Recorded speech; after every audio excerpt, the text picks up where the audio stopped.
Bonjour, nous sommes les frères Larieux, Jean-Marie et Arnaud, et nous sommes à Cannes pour présenter un film qui s'appelle Le roman de Jim, qui est sélectionné à Cannes Première.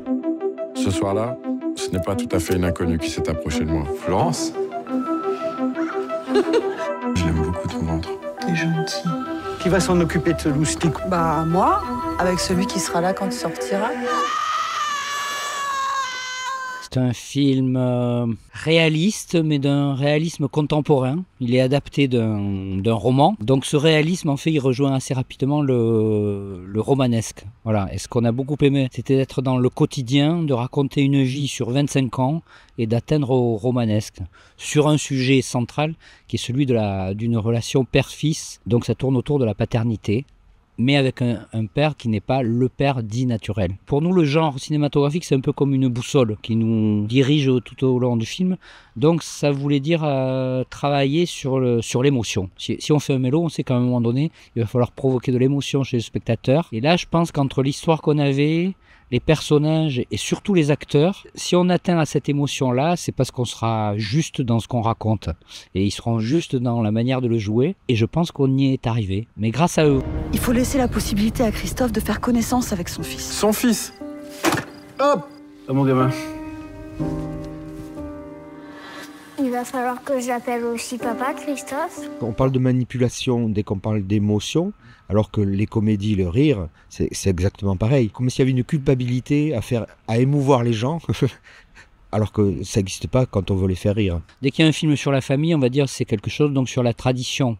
Or c'est un film sur la famille qui n'est pas du tout traditionnel. Et c'est même aussi peut-être un film sur les rapports même entre les hommes et les femmes hétérosexuels. Et on voit que les choses ne sont pas si évidentes et si dessinées qu'on veut bien nous le dire. C'est comme dans la vie. Dans la vie, les choses ne sont pas aussi stéréotypées qu'on veut bien nous le montrer sur les écrans. Ces cas-là existent beaucoup en réalité, mais c'est vrai, ils sont peu représentés. Comme si c'était pas intéressant. Et ça nous plaisait quand même, de tenter ce coup-là, de rendre ces histoires-là, ces gens-là... ils ont droit au mélodrame. Par exemple, c'est un personnage de père qui se sent pas si légitime que ça à être le père. Donc ça c'est assez nouveau. Parce qu'on a toujours dit, le père biologique, c'est le père, il a la légitimité. Et là, ça interroge ces notions-là. C'est que peut-être celui qui est le père naturel n'est peut-être pas si légitime. Et ça veut dire que le père cherche à la fois sa place et le fils aussi. Et au fond, ils se nourrissent l'un l'autre, c'est-à-dire le père fait le fils, mais le fils fait aussi le père. Ça je pense que c'est vraiment au cœur du film. C'est une situation qui existe beaucoup, ce qu'on appelle le beau-père. Et chaque fois on se dit, mais pourquoi là c'est père? Et en fait c'est parce qu'il assiste à la naissance, je pense.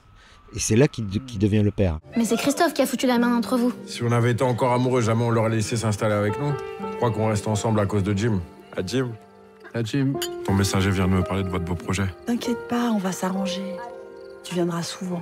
Et tout ça a tourné dans une région française, comme il y en a beaucoup en France d'ailleurs, des petits coins de province qu'on appelle province profonde. Souvent des petites villes un peu déshéritées où l'industrie est partie, les gens vivent de petits métiers, beaucoup d'intérim. Donc, socialement, ça se passe dans ce cadre-là. En général, ces petites villes sont cernées par des paysages magnifiques.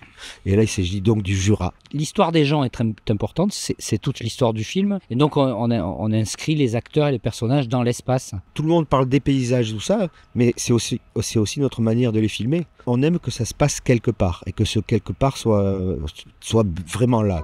Un jour, les numéros de téléphone n'ont plus été attribués. C'est pour le bien de tous. Pour le bien de tous. Pour nous. Pour Jim, pour toi. T'as pas d'enfant? Non.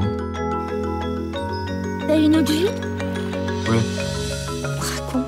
Il y avait quelque chose du western aussi, le genre, un peu le sous-genre mais qui est lié à la région. C'est des grands espaces, des maisons isolées, à mettre des gens sur le seuil des portes, des fenêtres ouvertes sur le paysage, qui travaillent un peu des espaces qui ont été beaucoup montrés dans les westerns. La manière après dont les personnages se comportent, même quand les événements sont durs, pour le coup c'est de l'anti-western. Il peut y avoir des chocs émotionnels, mais c'est des gens plutôt délicats.